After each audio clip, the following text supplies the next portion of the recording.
All right. Good afternoon, everybody. Thank you for joining. Excited to be here and talk about this exciting topic, which is business in the architecture world. So I'll talk a little bit about myself so you know a little bit more about me.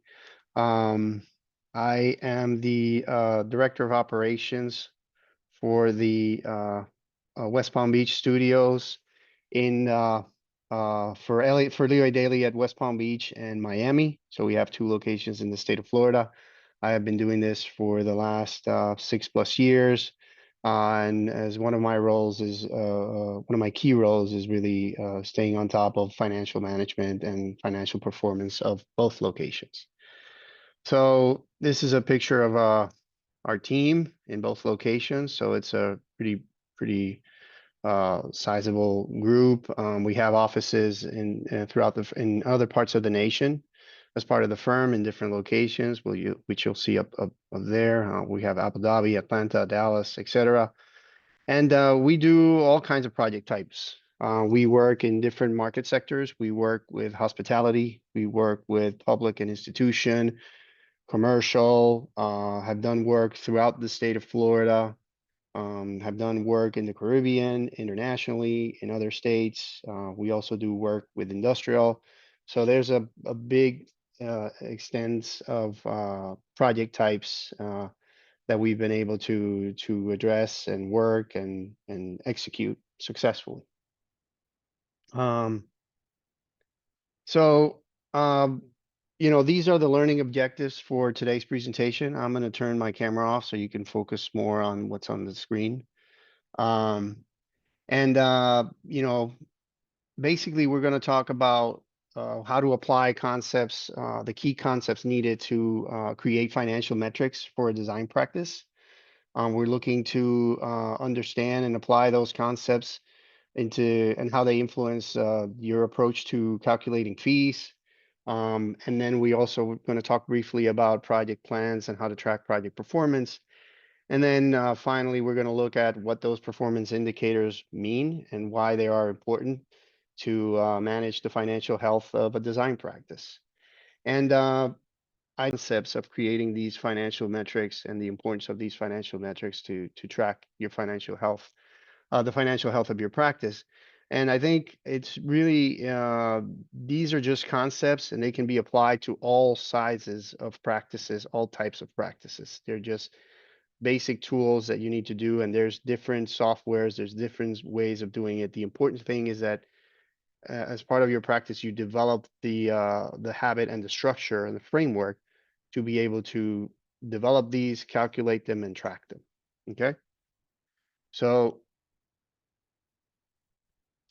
I mentioned earlier, I'm the director of operations for these studios, and I think when I've been practicing throughout my career, I've always found it interesting, this whole conversation about architects being undervalued and they're trying to, we're like these unsung heroes that are abused by clients and we don't get paid enough and all this stuff. So I found this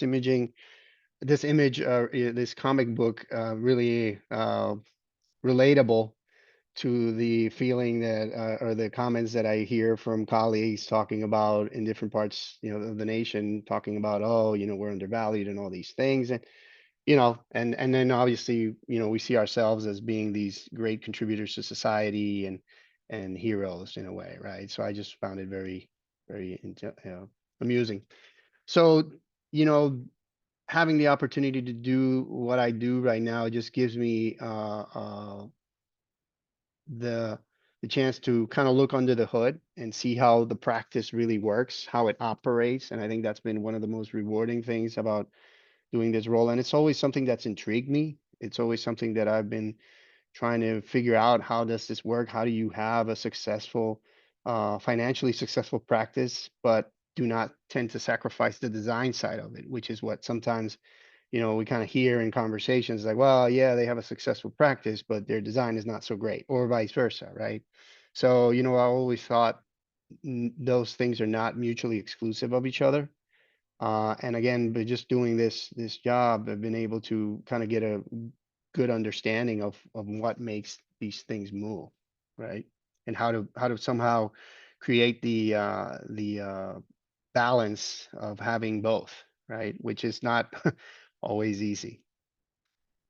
So, to me, because I've had this experience of working from an operations side and also from a design side, I do consider myself a designer first and foremost.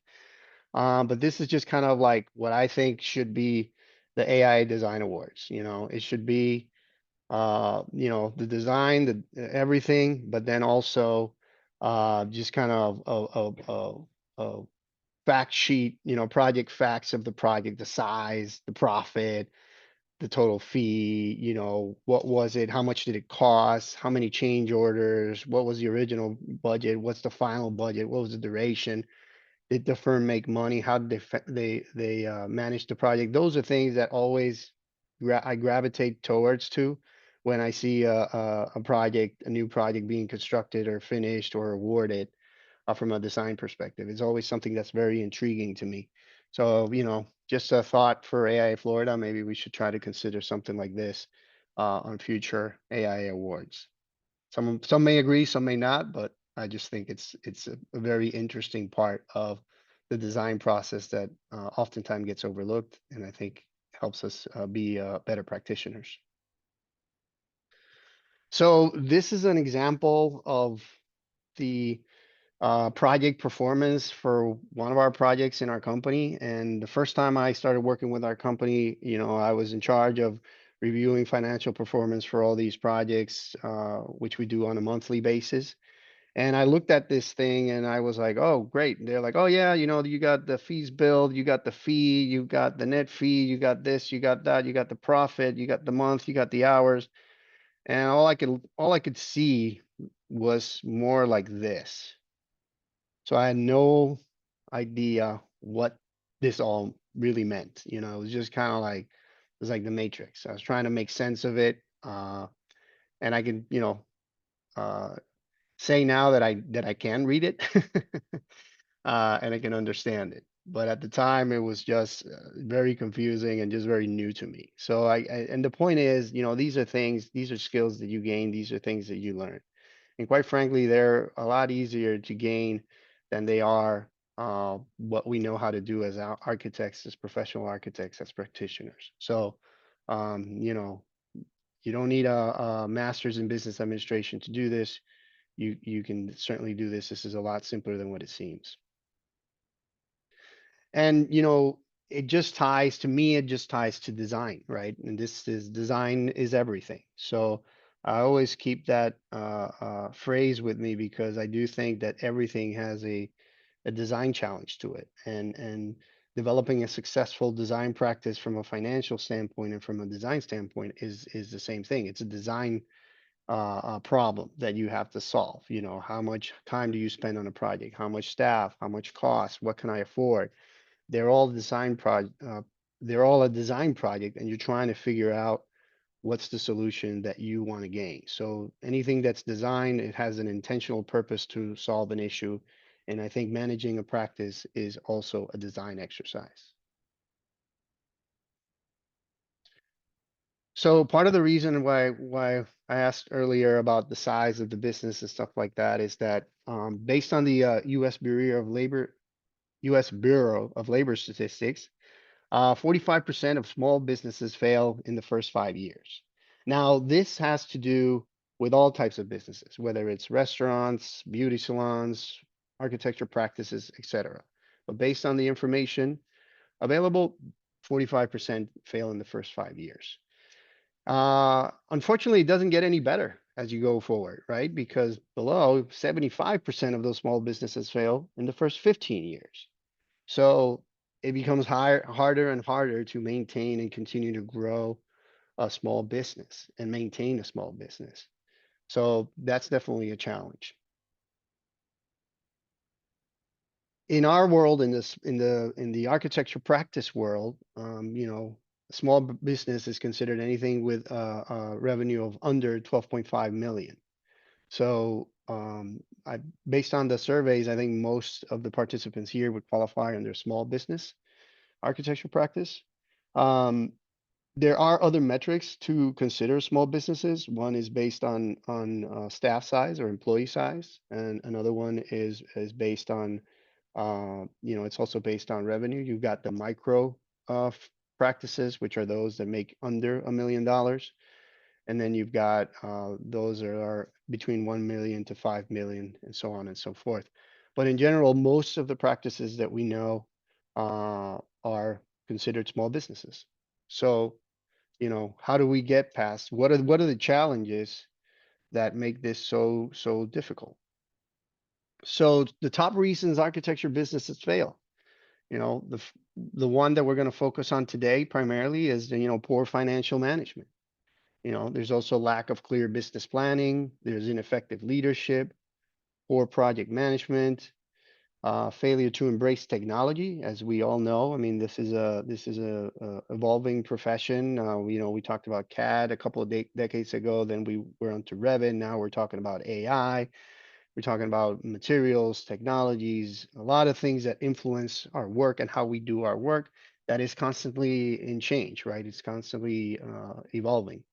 And there are other reasons, but these are probably most of the some of the most common and the most prominent. But financial management has always been at the top of the list. So I think part of that is because, we are all trained designers and we all want to practice design and we want to do what we love, and that's all great. But unfortunately, the moment you start developing your own practice or something, you become inevitably you become a businessman, a business person, right? So now you really have to figure out how does this work from a financial and from a business standpoint. And we're usually, when we're faced with that as design professionals, we're kind of in the middle of a forest. We don't know where we are. We don't know if we're north, south, what direction we want to go to, where do we want to focus on. It's just very overwhelming, and there's really not a lot to help us understand what we need to do next and how to structure our practice and our business. So these are some examples. Probably some of you have seen. I think one key step is to start identifying what your strengths are from a professional standpoint. What can you offer? What are your weaknesses, your threats, your opportunities?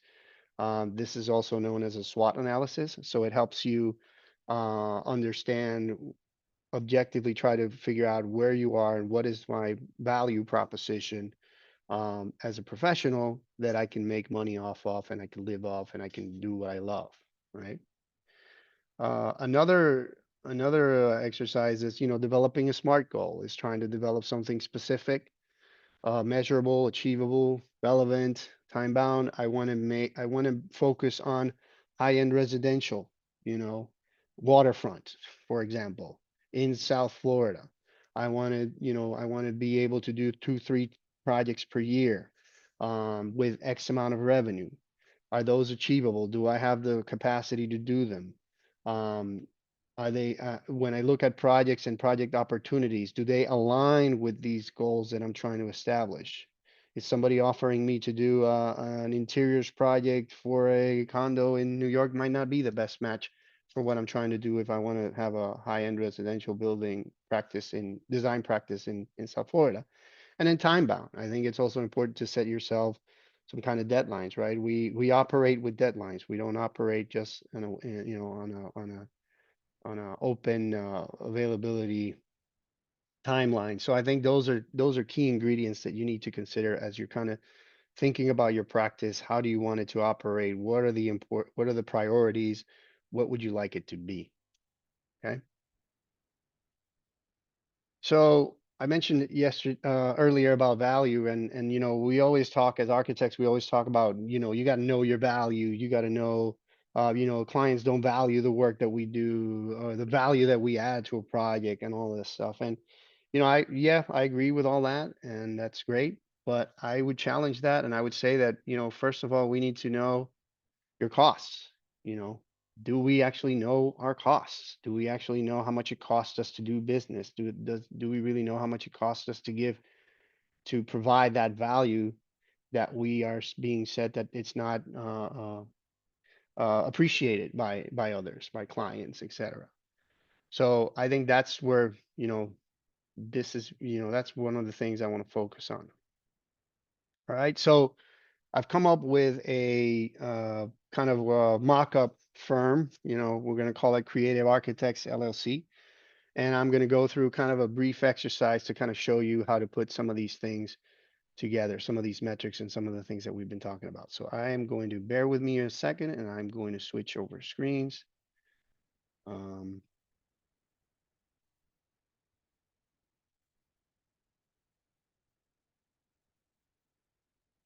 all right, here we go. I trust everyone is seeing the screen. Yes, sir. It looks good. Okay, perfect. All right, so Creative Architects LLC. So we're going to start, like I said earlier, we're going to start with our costs. So we're going to start with our expenses, right? So I've made a list, and this is an Excel spreadsheet that I put together to kind of show and illustrate the concepts and how they work and how they interact with each other. Um, happy to share it if you're interested in that. We can send that out to you after after the session.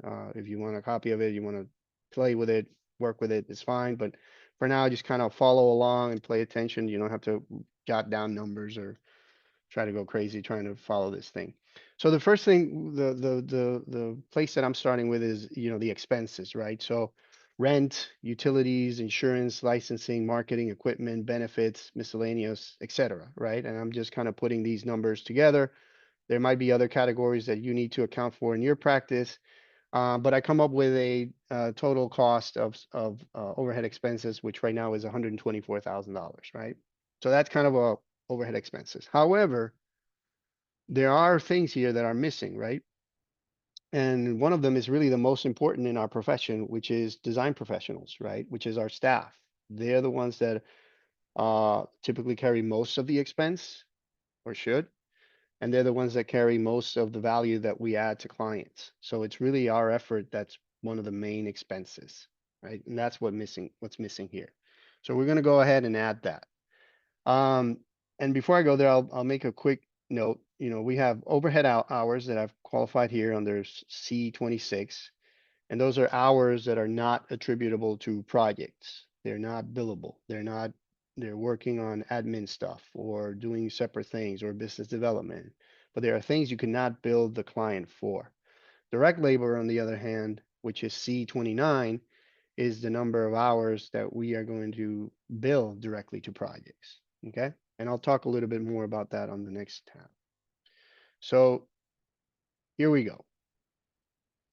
So we have, as part of this Creative Architects LLC, we're going to hire 4 positions. We're going to have a principal, owner, we're going to have a senior designer, we're going to have a junior designer, and we're going to have an admin person to help with the operations of the office. So you see a raw rate, which is the next column, column B, which means, the salary, the hour salary that we're going to pay the person. Hours per year is 2080, so 2080 hours is a standard hours in a year that we use. And then we're going to have an annual salary. So let's just start and let's put some hourly rates on these individuals. Oops, I'm sorry. So we're gonna pay the admin 20 hours an hour, so that's about $41,000 in salary. We're gonna pay the junior designer about $30,000 an hour. I mean $30 an hour, so that's about $62,000 a year. We're gonna have a senior designer. We're gonna pay that senior designer about $100,000. It's got some more experience, etc. And we're gonna have a managing principal, and we're gonna say we're gonna pay that managing principal about $200,000, right? So there you start to see how the annual salaries start to add up. So these 416, you would need to add it to the expenses we talked previously, the 124, and that gives you kind of a overall total of expenses, which is the $540,000.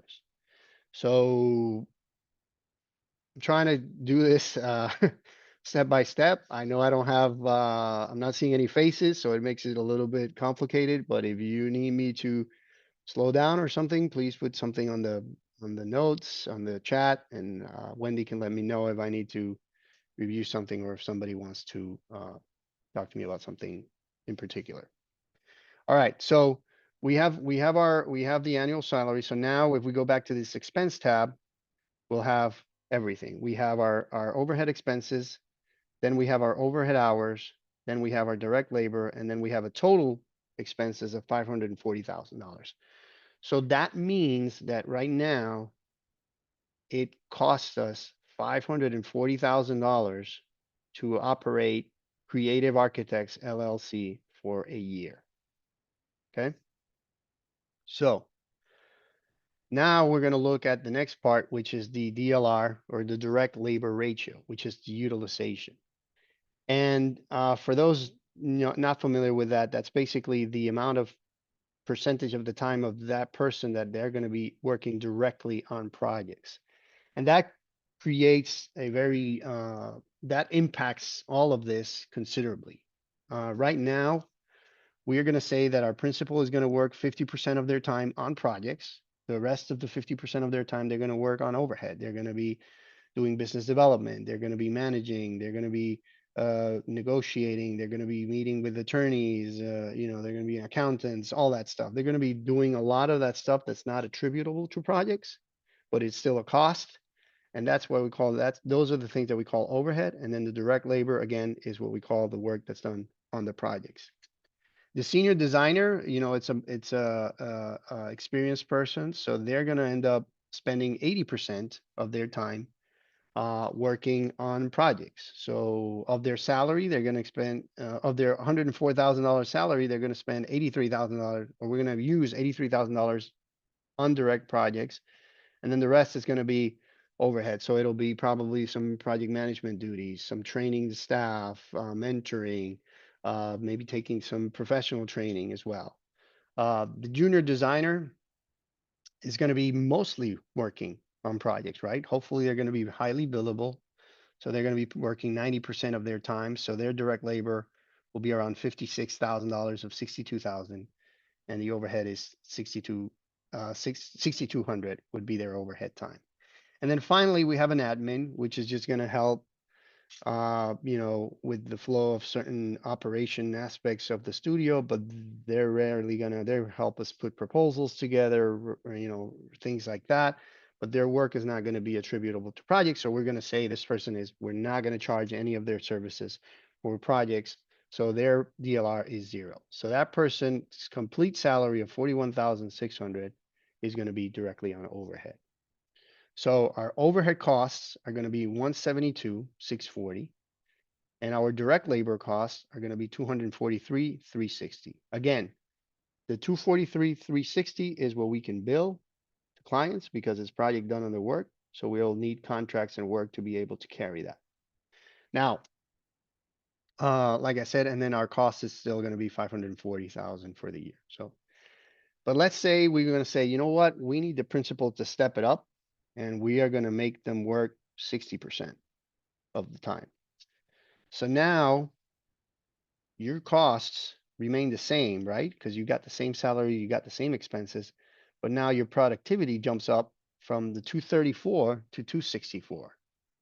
So now you can carry more, you're billing more time for that professional, and you're able to capture more money to cover expenses. Okay. So that leads us to the next part, which is something that's called the multiplier. So the multiplier is right now, if we were to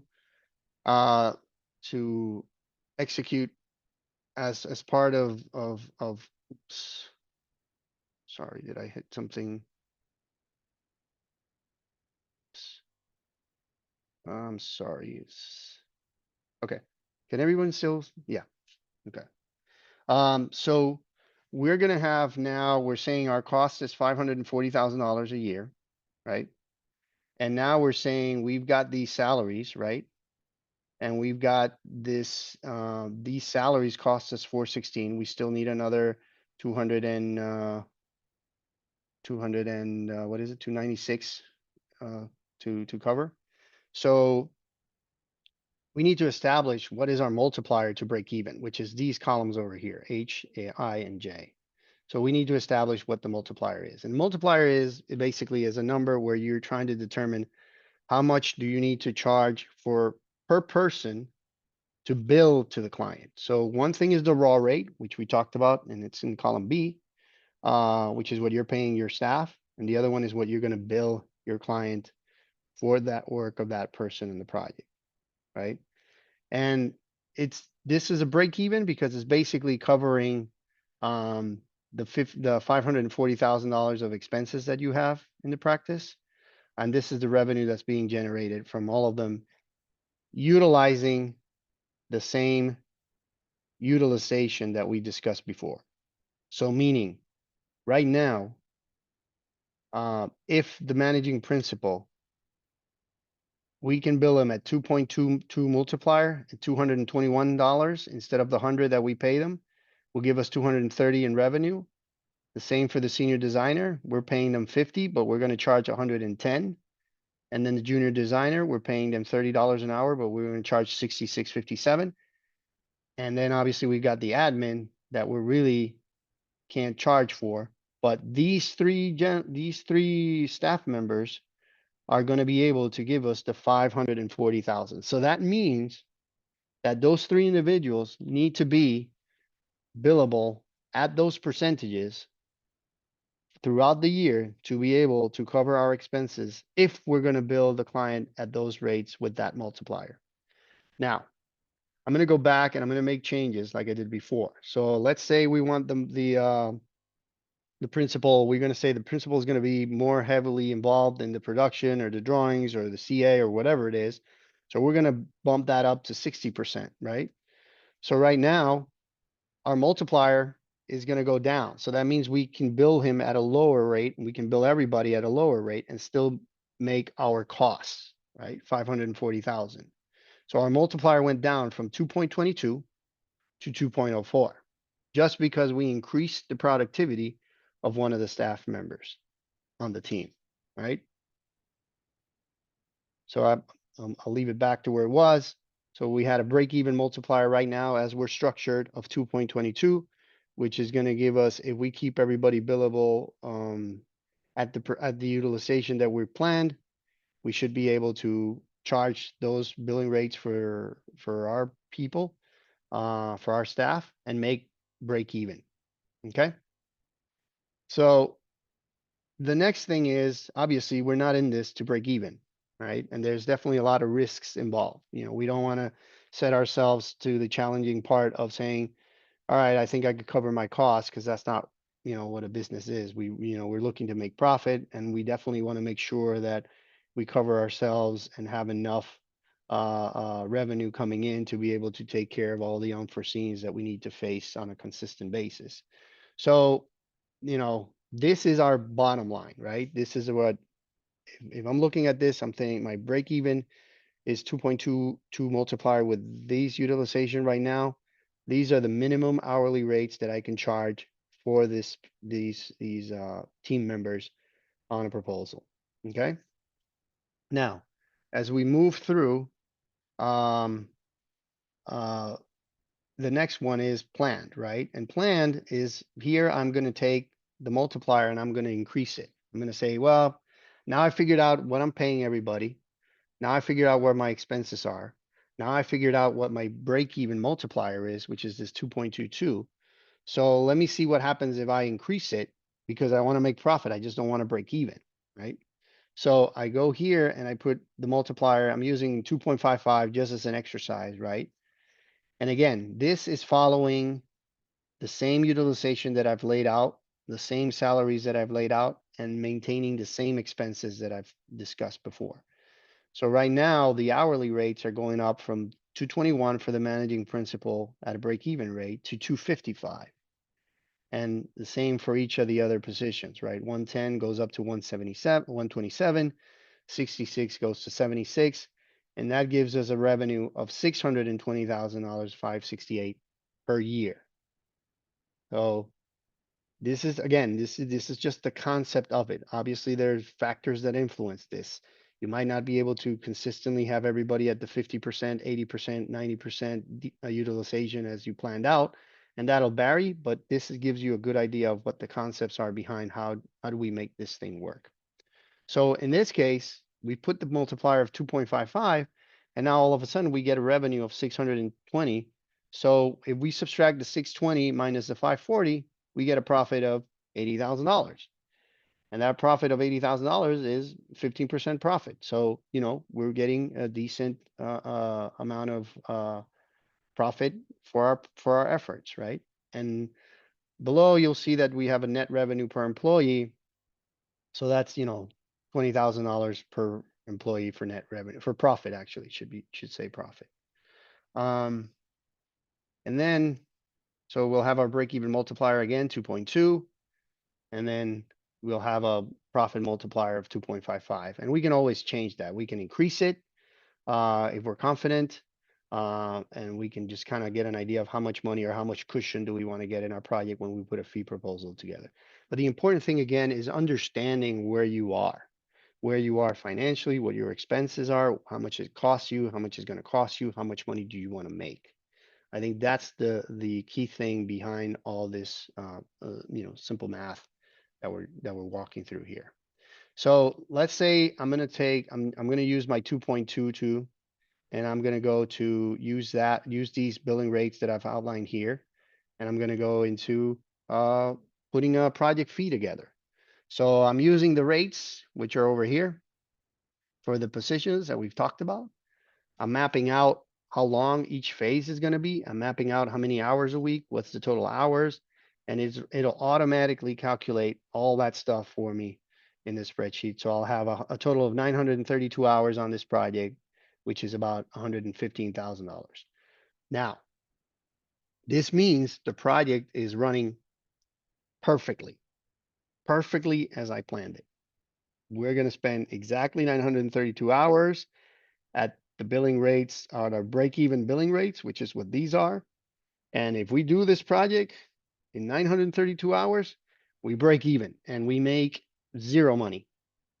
We cover our expenses and we're good. No money for anything, no money for bonuses, no money for anything. We just cover our expenses and we're done. So obviously that is a very,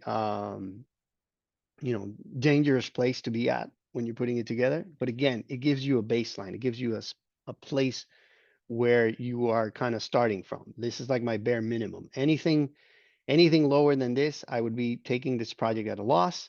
And potentially, even if I'm doing it at this level, it could potentially represent that I'm taking the project as a loss.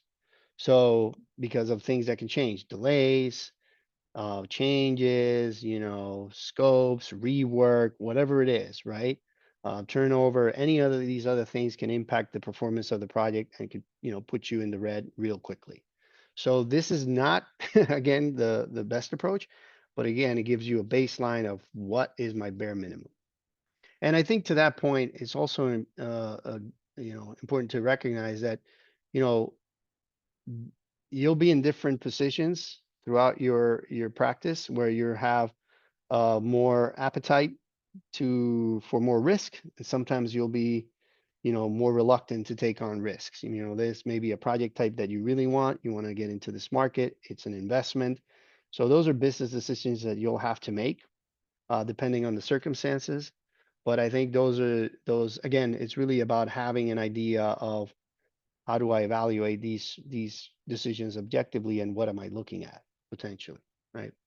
So in the this next tab talks about the profit, right? So if we do this with our 2.55 multiplier and we use these billing rates, the 255, if you all remember from, I'm going to go back, switch back here.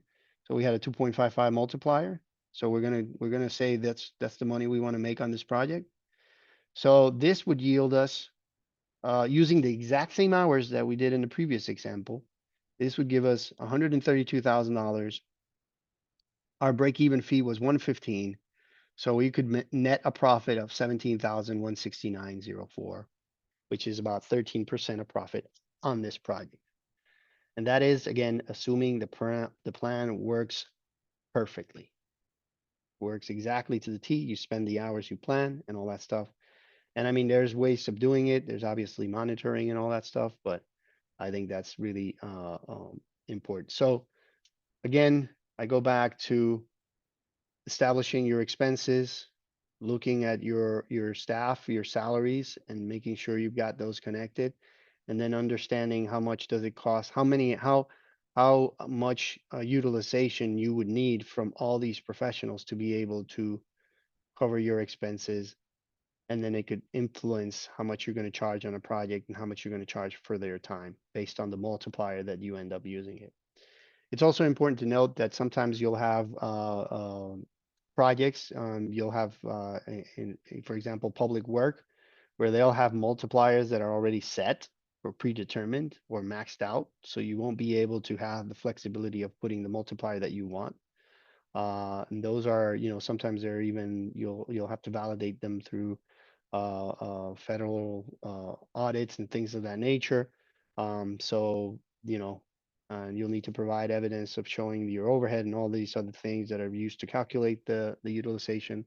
But that's topic for for a separate session. But do know that the utilization is a tool that's used on certain public projects as well to calculate fees. All right.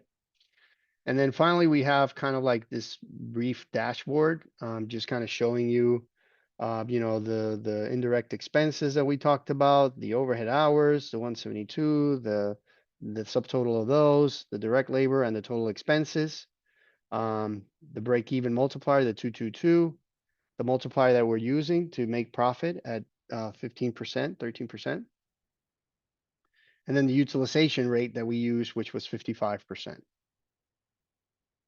And then our profit right now, it's looking at 13% for the year for the office based on the utilization and the salaries. All right. So I am going to hope this is as clear as water, but if it's not, don't worry. It takes a minute. I will stop. I will not bomb you with numbers anymore for now. So I'm going to go back to the presentation. Let me try to share this again. And we will pick up where we left off. All right. I trust the transition has been smooth and everybody can see the screen again, the PowerPoint screen. Looks All right. good. Perfect. All right. So fee approaches.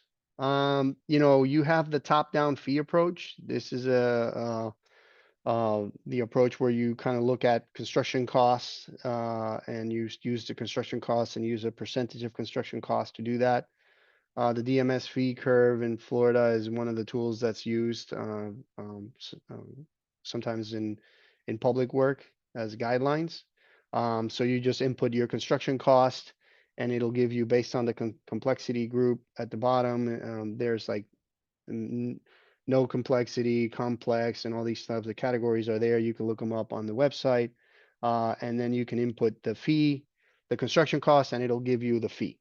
Now, this calculates a fee for engineering and structure and architecture, and they're considered basic services. It doesn't break it down per discipline. It doesn't break down an architecture fee. It doesn't break down an MEP fee. It doesn't break out structure. It just gives them all together lumped up as basic services. And below, if you scroll down on the page, you'll see that there's a bunch of items that are considered below the line, which are, specialty consultants and things like that. So it's always good to look at something like this as a gut check, to just see where you are. But this doesn't really tell you how much it's going to cost you to do the work. So just, keep that in mind when you're using this exercise. I think it's good to look at, but I think it's also, it could be a little bit misleading. And then again, you also have the factor that you don't know construction costs vary a lot from your initial meeting to when you're going to go out for construction. So just keep that in mind as well. And then the other approach is a bottom-up fee approach, which is the one I kind of walked you through earlier, which is just using billing rates per hours and calculating and coming up with a lump sum fee and coming up with fees for schematic design, design development, all the different phases. So this is, again, calculating the tasks, making sure you have an understanding of how long it's going to take to do the work, and developing the hours and moving up.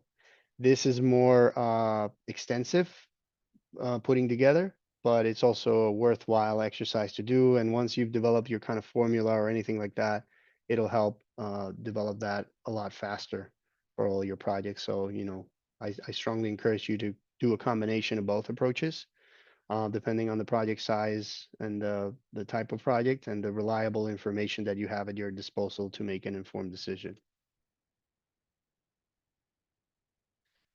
You can still run into this, right? You get your client's sticker shock reaction. And that's sometimes it's inevitable.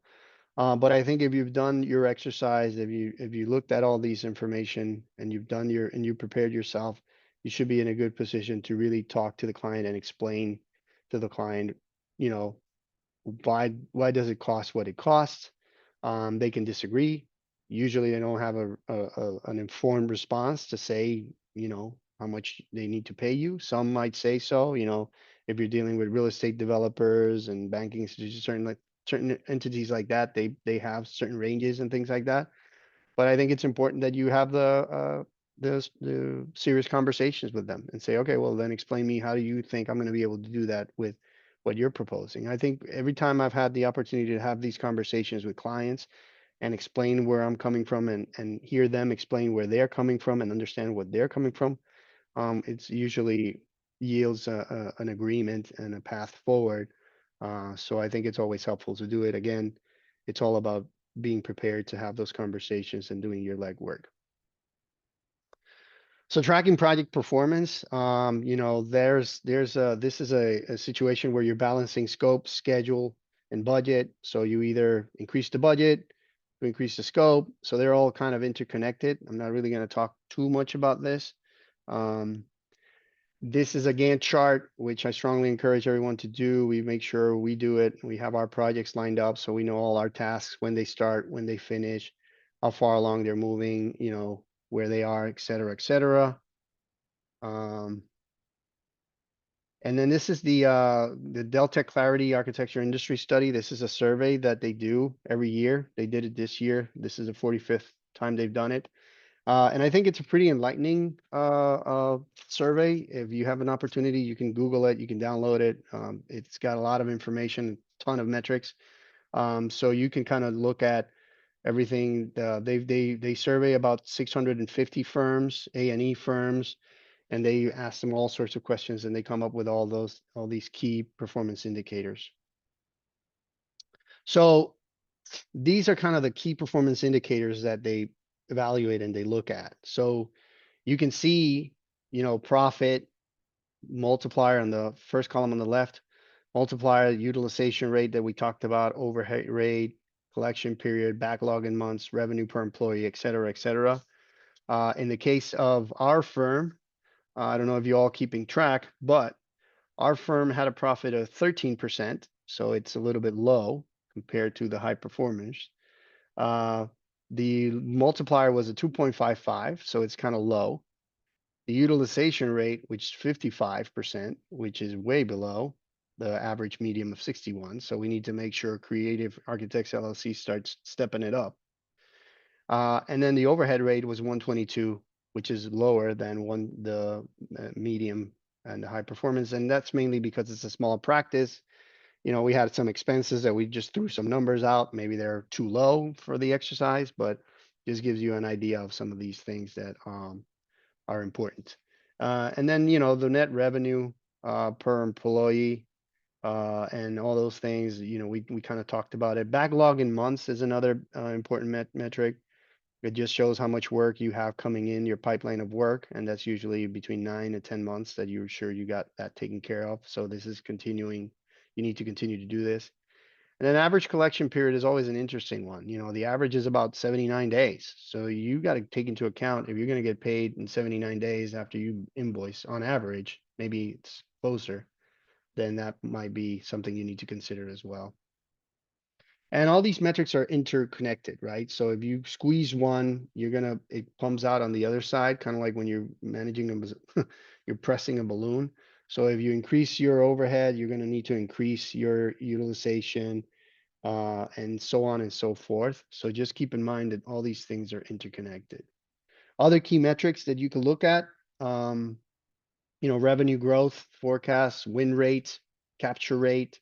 This is what the industry is showing right now.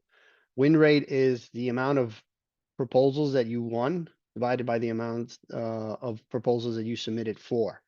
The capture rate does the same thing, but using the actual fees.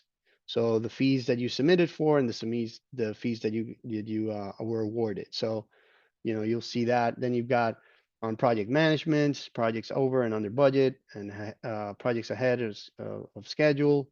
Um, and then resource management, these are some that I find interesting. The staff growth and decline. Right now, the industry is trending still at an 8% growth. And the employee turnover, I think it's one of these things that is uh, very important to track because it creates a lot of challenges when you're having turnover in your practices. You got to do training. Clients don't like to have somebody new. It takes a little bit of a learning curve. Your efficiency drops considerably on projects. So that's a metric that is important to keep a track on. And right now, the industry is high performers are at 12%.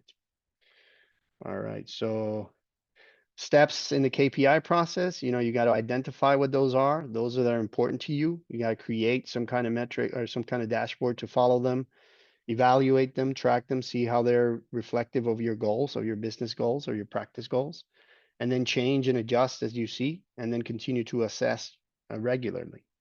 All right. And at the end of the day, all this information, what it's meaning, what the intent is that now you have a clear idea of where you are in the forest. North is that way, my coordinates, my longitude, my latitude, this is where I'm at. This is exactly where I'm at. This is where I need to go. So these are the changes and adjustments that I need to make. And it's also about measuring it, right? Let's continue to measure the growth of the practice, the evolution of the practice, and see how it continues to evolve and adjust. What metrics do I need to adjust and change or alter? And I think we talked a little bit about this. I mentioned one of it was leadership. I think this is Coach Don Staley, the University of South Carolina women's basketball team. Somebody that's turned that program around, and they're like one of the best teams in college basketball for the last couple years. And I think it's having a good leader is really important if you're going to work with a team and you're going to put together a good practice. So that cannot be understated. Create a good work environment and really inspire others to do their best. So I think that's something that's not a financial number that can be attached to it, but I think it's inherently critical to having a successful practice. Uh, any questions?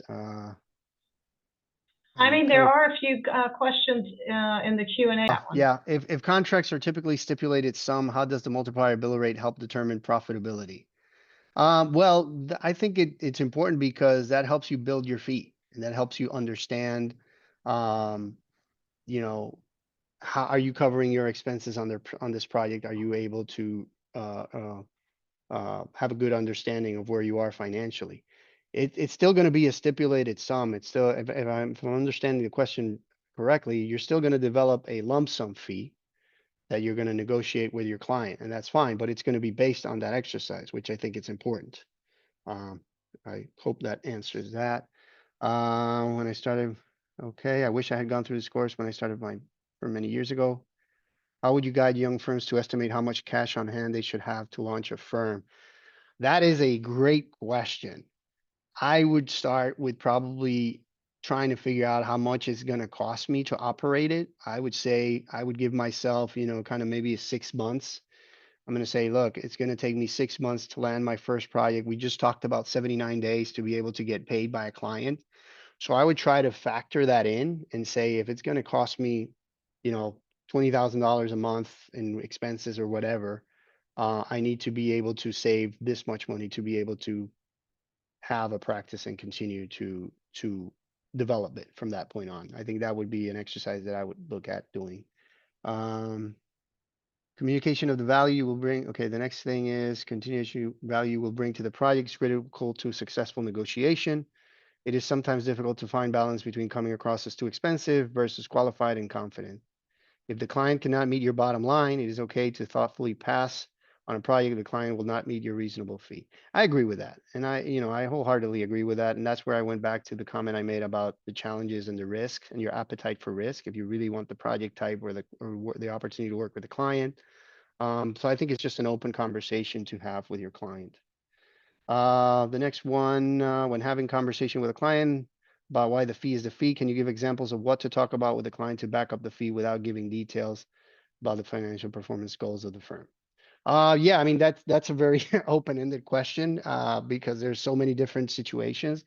I would try to focus on the expertise, if that's something that you can leverage. We've had experience doing these kinds of projects, and I would really start the conversation probably asking questions like, why do you feel it should be less? What are your constraints? What are you looking at? And maybe that helps you open up a conversation where you can talk more about the scope. Maybe the scope is not the right scope, or maybe the expectations of what they're asking you to do are not exactly the expectations that you have when you're putting the fee together based on your experience and what you need. And I think you can start the conversation by asking questions to get to that point, where you can kind of come to a common ground and common understanding. And if it doesn't work out, it doesn't work out. Then it'll be a business decision that you would have to make. The next one, what would you say the industry standard is for percentage of overall fee dedicated to architecture? What would you say that's a very difficult question to answer because it varies a lot by market sectors because of the level of complexity. So I'd have a hard time telling you an industry standard average. I mean, I've seen in certain markets be 6%. In other markets, it's 12%. It just really varies tremendously. Um, Do you have suggestions for software use versus Excel? Yes, there is a plethora of software types. There is, BQE, they have one, Monograph, Deltek, has different levels, ArchiOffice, Microsoft Power BI. There's a bunch of them that you can use and kind of tailor to your size or your practice. I think the important thing is being able to have one, right? Whether it's a simple Excel sheet or a piece of paper, whatever it is, it's just important to kind of look at that and use something, a tool that can help you kind of track this, that works for you and is effective to what you're trying to achieve. If you have multiple offices that often overlap some work, should this analysis be done by office or for the firm as a whole or both? Yeah, that's a difficult question to answer because it varies dramatically. The focus should be on the team that's going to be performing the work. I think that would be my approach. So it's really identifying who are the people that are going to work on the project and kind of building the proposal and the fee around that team that's going to be doing that would be the approach that I would recommend. And then let's see, final one. Can you speak to FAR rates and their value and relative costs to perform public work? I That's a good question. I would need to look back and get a solid answer for you. I think they do vary from public clients. So, I mean, I'm sorry, these are federal adjusted rates. So, um, it depends. Most times, as practitioners, we're just faced with having to somehow make them work from our end. But I mean, they're audited, so they're created based on overhead and information that is presented. But I think that would be a topic for another session. I think I've covered all of them. I don't know if there's any other comments. So I want to thank you all for attending today. I know everybody's kind of going under stress and different things are going on in the state. Hope everybody stays safe and prepares accordingly. Really appreciate the opportunity from AI Florida, Wendy, Crystal, the staff, and happy to have shared all this knowledge and happy to do it again if everybody is interested in it. So if you have good comments about it, share them so that they will invite me again.